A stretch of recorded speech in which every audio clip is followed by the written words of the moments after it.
கூட்டு வைக்க போகிறேன். கூட்டுக்கு வந்து கடலைப்பருப்பும் கொஞ்சோண்டு துவரம் பருப்பும் ஊற வச்சுக்கிட்டேன்.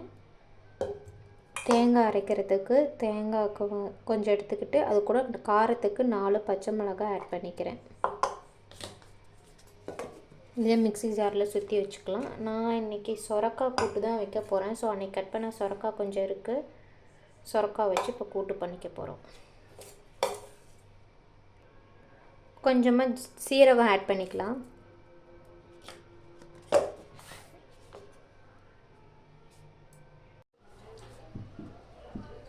கூட்டுக்கு தான் ரெடி பண்ண போகிறோம்.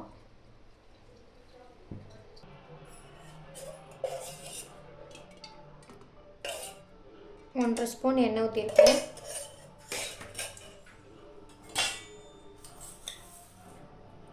கடுகு போட்டுக்கலாம்.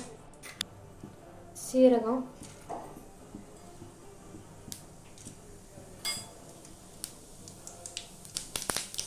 ஒரு வரமிளகா அப்படியே போடுறேன். வெங்காயம் போட்டுக்கலாம்.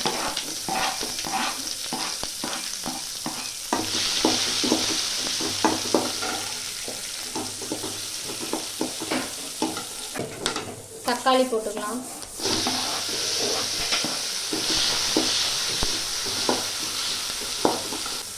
ஊற வச்ச கடலைப்பருப்பு துவரம் பருப்பு ஆட் பண்ணிக்கலாம்.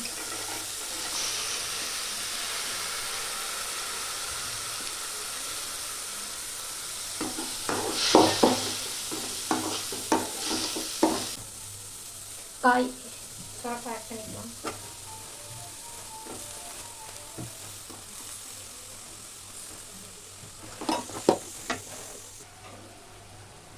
உப்பு போட்டுக்கலாம் தேவையான அளவு.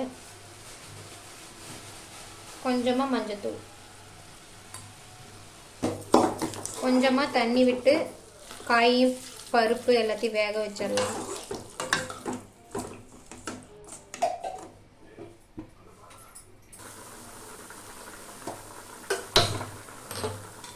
அப்படியே சைடில் சாப்பாடு வைக்க ரெடி ஆயிடுச்சு.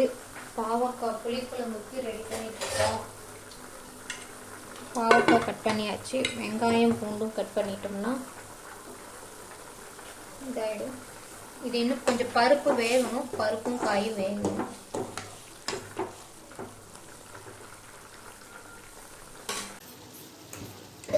அரைச்சி வச்ச தேங்காவை ஆட் பண்ணிக்கலாம்.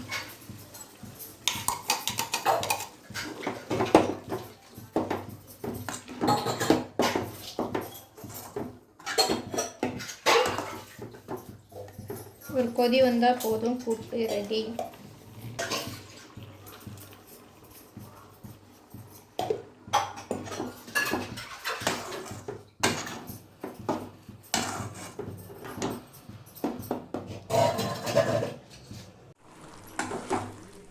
அவ்வளோதான், கூட்டு ரெடி ஆயிடுச்சு. கொஞ்சமாக கொத்தமல்லி தூவிட்டு அடுப்பு ஆஃப் பண்ணிக்கலாம். நான் அடுத்து அப்படியே புளிக்குழம்பு ரெடி பண்ணி போகிறேன். ஸோ நான் ஷேர் பண்ணுறேன். நல்லெண்ணெய் ஊற்றிக்கலாம். வெந்தயம் போட்டுக்கலாம் கொஞ்சமாக.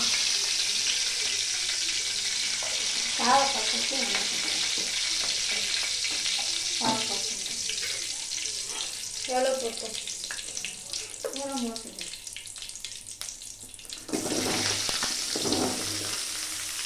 பாவக்காய் ஃபஸ்ட்டு போட்டு வணக்கிக்கலாம்.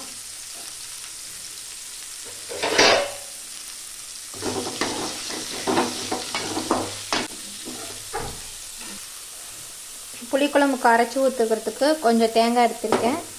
கொஞ்சமாக சீரகம். இதை மிக்ஸி சாரில் சுற்றி ரெடி பண்ணி வச்சுக்கலாம். இது கூட வெங்காயம் பூண்டு ஆட் பண்ணிக்கலாம்.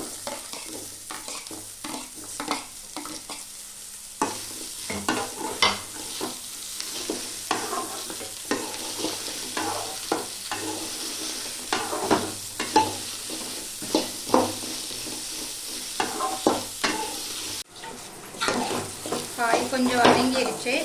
தக்காளி ஆட் பண்ணிக்கலாம். நான் ஒரு தக்காளி தான் போட்டிருக்கேன்.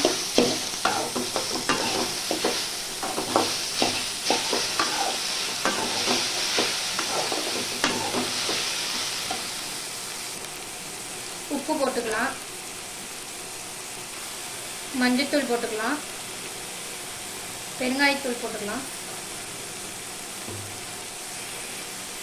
மிளகாத்தூள் 1 ஸ்பூன் ஆட் பண்ணுறேன். காரம் பத்தலைன்னா இன்னும் கொஞ்சம் ஆட் பண்ணிக்கலாம். மல்லித்தூள் 1 ஸ்பூன். ஒரு கிளறிக்கலாம்.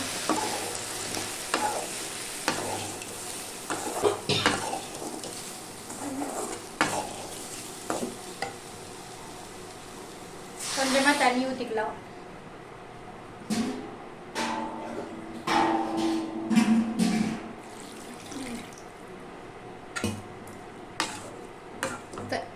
மசாலாவோட காய் எல்லாம் சேர்ந்து ஒன்றாகட்டும், ஒரு கொதி லைட்டாக வரட்டும்.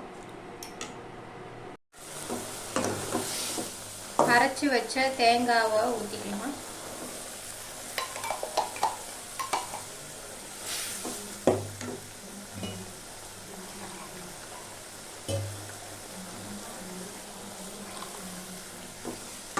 இந்த லைட்டாக ஒரு கொதி வந்ததும் புளி ஊற்றினோம்னா போதும்.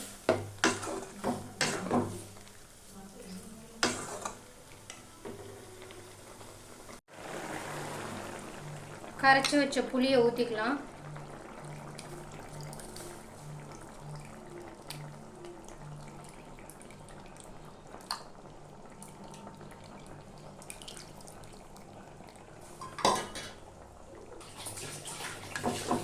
ஒரு கிளறி ஒரு கொதி விட்டோம்னா போதும். நான் ரொம்ப கொதிச்சா புளி வந்து இதாகிடும். லைட்டாக ஒரு கொதி. கொஞ்சமாக வெல்லம் போட்டுக்கலாம். கசப்பு ஓவராக இருந்துச்சுன்னா அது கொஞ்சம் கரெக்ட் பண்ணுறதுக்கு தான் வெல்லம் தான் போடணும்.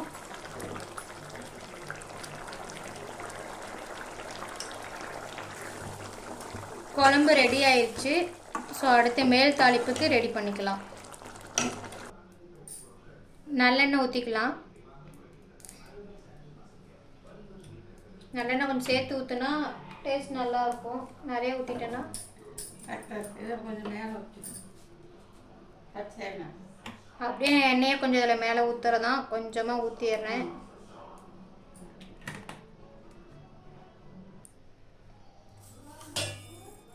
கடுகு போட்டுக்கலாம். சேர்த்தே போடுறேன். சீரகம்,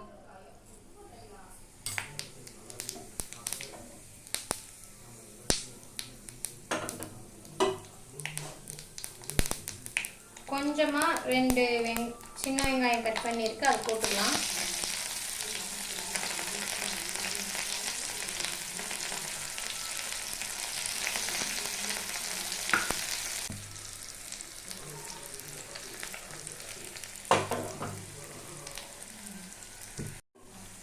வெந்தயமும் கடுகும் வந்து அரைச்சி வச்ச பொடி இருக்குது. ஸோ இதை வந்து ஆட் பண்ணிக்கிறேன். 1 ஸ்பூன் போதும், ரொம்ப வேண்டாம்.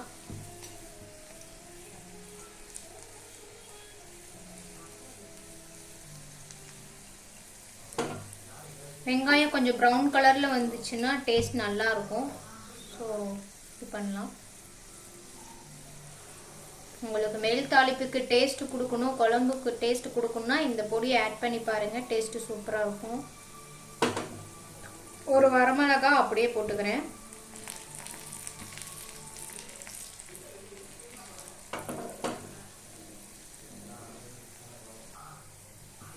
கலர் மாறிடுச்சு, ஆஃப் பண்ணிடலாம். இதை அப்படியே குழம்புக்கு மேலே ஊற்றிடலாம்.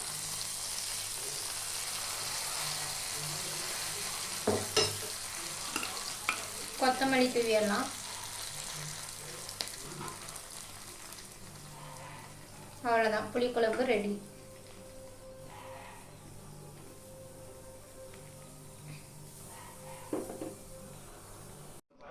இன்றைக்கி மதியம் லஞ்ச் என்னன்னு பார்த்தீங்கன்னா சுட சுட சாதம்,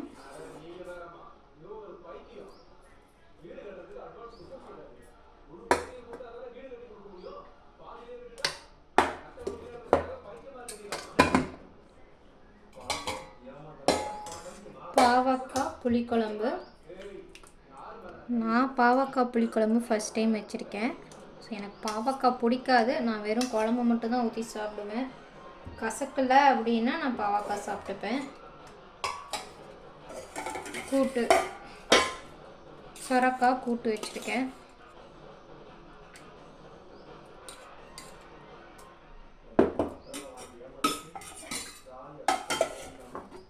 வாங்க சாப்பிட்லாம். இந்த மாதிரி சிம்பிள் vlogs பார்க்கணும் அப்படின்னா என்னோடய சேனலை ஃபாலோ பண்ணுங்கள், லைக் பண்ணுங்கள், கமெண்ட் பண்ணுங்கள். தேங்க்யூ.